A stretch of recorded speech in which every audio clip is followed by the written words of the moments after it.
था कि इन क्रिश्चियनिटी प्रभु में आने के बाद कोई भी दुख जो है, कोई भी कष्ट जो है वो व्यर्थ नहीं है। कोई भी परीक्षा जो है उसमें परमेश्वर का एक मकसद है। परमेश्वर अपने बच्चों को यूं ही परीक्षा में या दुखों में देना नहीं चाहता। वो उनको कुछ सिखाने के लिए, उनको बढ़ाने के लिए कई बार परमेश्वर ऐसी स्थितियों से, परिस्थितियों से उनको निकालता है। और बाय एक्सपीरियंस उनको ये भी मालूम था कि परीक्षा होने के बाद, दुखों से निकलने के बाद वो कैसी महिमा है जो उनको मिली।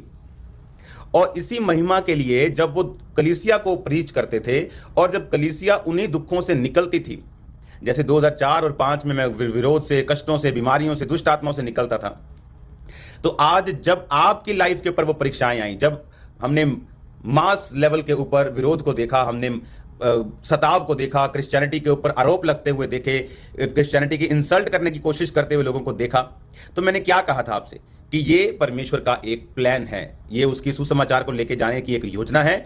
और जब ये हो जाएगा तो परमेश्वर वो सब चीजों को पॉजिटिव करेगा, आपको भी ब्लेस करेगा, कलीसियाओं को भी ब्लेस करेगा। और जो बेदारी अब क्रिश्चियनिटी में, वो चाहे कलीसिया के लेवल पर हो, वो चाहे पॉलिटिकल लेवल पे हो, जो पंजाब में होगी, पूरे वर्ल्ड के लिए वो एक मिसाल होगी। मैं इंडिया की बात नहीं कर रहा हूं, होल वर्ल्ड के लिए वो मिसाल होगी। इंडिया के लिए तो होगी ही होगी, क्योंकि बाइबल कहती है जब परीक्षाएं आई तो भविष्यद्वक्ताओं ने खोजबीन, जांच पड़ताल की और उस अनुग्रह के विषय में जो तुम पर होने का था भविष्यवाणी की थी।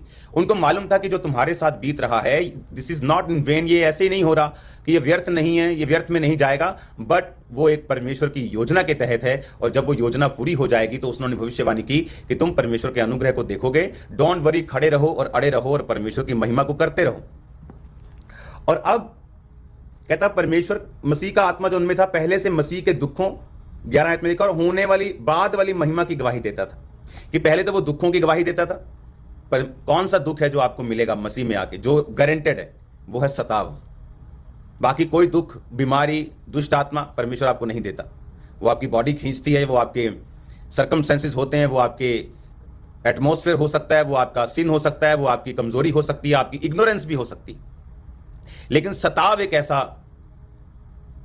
एक ऐसी परीक्षा है जो परमेश्वर का वायदा है तुम्हें मिलेगा अगर तुम रियल क्रिश्चियन हो तो इसमें वो कहता है कि परमेश्वर का आत्मा तुम्हें मसीह के दुखों की और उसके बाद होने वाली महिमा की गवाही देता था। कि तुम्हारे मसीह के दुखों की और उसके बाद होने वाली महिमा की, कि जो दुख तुम पर आए हैं उसके बाद परमेश्वर तुम्हें महिमा भी देगा, तुम्हें ऑनर भी करेगा, तुम्हें इज्जत भी करेगा। लेकिन किन लोगों की? जिन लोगों ने परमेश्वर में रह के उन सतावों का सामना किया, वो डरे नहीं, अपने रिश्तेदारों को त्याग दिया, अपने लोगों को त्याग दिया, समाज को त्याग दिया, लेकिन परमेश्वर को नहीं छोड़ा, दुखों को सहा, परमेश्वर के लिए दुखों को सहा।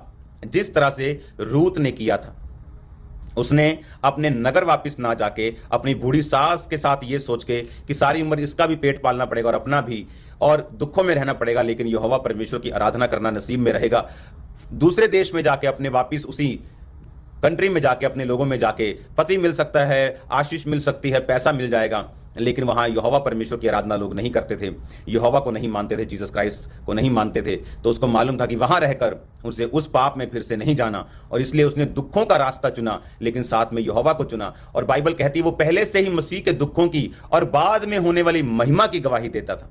तो बाद में उसकी महिमा क्या हुई कि परमेश्वर ने इसे बोझ दिया और वो दाऊद के कुल को जनने वाली बनी, और दाऊद के कुल से प्रभु यीशु मसीह आए, और आज रूत जो है यीशु मसीह की grand grand grand grand grand grand parents में आती है। हालेलुया। इतनी बड़ी ग्लोरी, इतनी बड़ी महिमा जो थी वो रूत के लिए परमेश्वर ने रखी, और आप लोगों के लिए भी रखी। जब आप ये बात समझ जाते हैं कि मेरे जीवन में जो दुख आ रहा है वो दुख ऐसे ही नहीं है, परमेश्वर का प्लान उस दुख के पीछे समझना और अड़े रहना और खड़े रहना आपकी डिलीवरेंस का जो है वो कारण बनता है। आमीन। जब आप प्रेरितों के काम की कलीसिया को देखते हैं, तो जब सबसे पहले जब प्रभु यीशु मसीह मुर्दों में से जी उठे, तो बाइबल कहती है कि उन्होंने, जो महायाजक थे और उनके लोग थे जो विरोधी थे, उन्होंने चेलों को डराने की कोशिश की, पिटवाने की कोशिश की, पिटवाया और बोला कि यीशु के नाम में बात ना करना। और बाइबल कहती है वो यीशु मसीह के बारे में बात करते रहे, दुखों में भी परमेश्वर में चलते रहे। उनमें से एक चेला मारा भी गया, और वो लगातार अपने काम को उन्होंने नहीं छोड़ा। और एक समय आया जब वो लोग चेलों से डरने लगे, क्योंकि वो भारी गिनती में हो गए, और परमेश्वर का सुसमाचार सब जगह फैल गया, और फिर वैसा विरोध नहीं था। फिर अलग अलग जगहों पे हो रहा होगा, लेकिन उस जगह पे वैसा नहीं था। कारण क्या? कारण आपके साथ जो हो रहा है, आपकी लाइफ में, आपके फाइनेंस में, आपकी परीक्षाओं में, वो परमेश्वर का एक प्लान है आपकी लाइफ में अपने आप को प्रूफ करने का, आपको आपकी लाइफ में आप साबित करने का। कौन लोग हैं जो डिलीवरेंस को पाते हैं, कौन लोग हैं जो छुटकारे को पाते हैं? क्योंकि शैतान जब आपकी लाइफ में देखता है कि आप छुटकारे के करीब जा रहे हैं, तो वो उस छुटकारे को खत्म करने की कोशिश करता है। बाइबल कहती है जब प्रभु यीशु मसीह चेलों के साथ एक नाव के ऊपर जा रहे थे, तो वो नाव में तूफान आया, इतना तूफान आया कि चेले डर गए और यीशु मसीह को उठाया और कहा, हे प्रभु, हम नाश हुए जाते, तुझे हमारी चिंता नहीं। और यीशु मसीह ने पानी को और आंधी को डांटा और शांत रहने और थम जाने के लिए बोला, और वैसा ही हुआ। और अगले दिन सुबह जब वो गिरसेनिया में पहुंचे तो एक मनुष्य उन्हें मिला जो पागल था, जो अपने आप को पत्थरों से घायल करता था, नंगा रहता था, बेड़ियों से उसको जब बांधते थे सांकलों से सांकल तोड़ देता था, इतना वो मजबूत आदमी था। शरीर में नहीं, आत्मा उसकी जो थी, दुष्ट आत्मा के साथ वो मजबूत हो गया था, शारीरिक रूप से उसको ताकत मिल गई थी। और बाइबल कहती है जब कब्रों में वो रहा करता था, जब यीशु मसीह वहां पे आए तो भागा भागा आया, बोला, हे परम प्रधान परमेश्वर के पुत्र, तेरा मुझसे क्या काम, मुझे पीड़ा ना दे। यीशु मसीह ने जब कहा निकल जाने के लिए और पूछा तुम्हारा नाम क्या है, तो उन्होंने कहा हम सेना है। सेना का मतलब बहुत से दुष्ट आत्माएं, फाइनेंस को खराब करने वाली भी, शरीर को खराब करने वाली भी, बीमार करने वाली भी, हर तरह की दुष्ट आत्मा उसमें थी, इसलिए वो पागल हो गया था।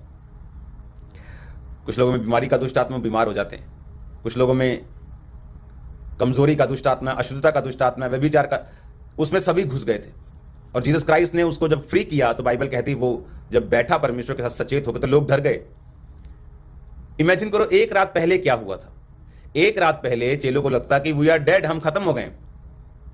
लेकिन परमेश्वर जानता था कि ये जो परीक्षा है, ये आने वाली सुबह का एक छुटकारा है जो तुम देखोगे। लेकिन उनकी स्पिरिचुअल आइज जीसस क्राइस्ट की तरह नहीं थी। यीशु मसीह को मालूम था कि शैतान छुटकारे से पहले उनको हिलाने की और खत्म करने की कोशिश कर रहा है। और उसी तरह से जब आपको दिखता नहीं स्पिरिचुअली, आप नहीं जानते कि परमेश्वर का आत्मा किस दिशा में आपको छुटकारे की ओर लेके जा रहा है, और शैतान पूरी कोशिश करता है एक नाइट पहले, एक महीना पहले, एक साल पहले आपको फिनिश करने की। उसे मालूम है कि आपकी लाइफ में एक बड़ा छुटकारा जो है वो एंटर कर रहा है। अपने छुटकारे को प्राप्त करने के लिए, जो प्राप्त किया है उसमें बने रहने के लिए, जो बन चुका है उसमें उसको बढ़ाने के लिए, ग्रो करने के लिए आपको परमेश्वर में खड़े और अड़े रहना पड़ेगा।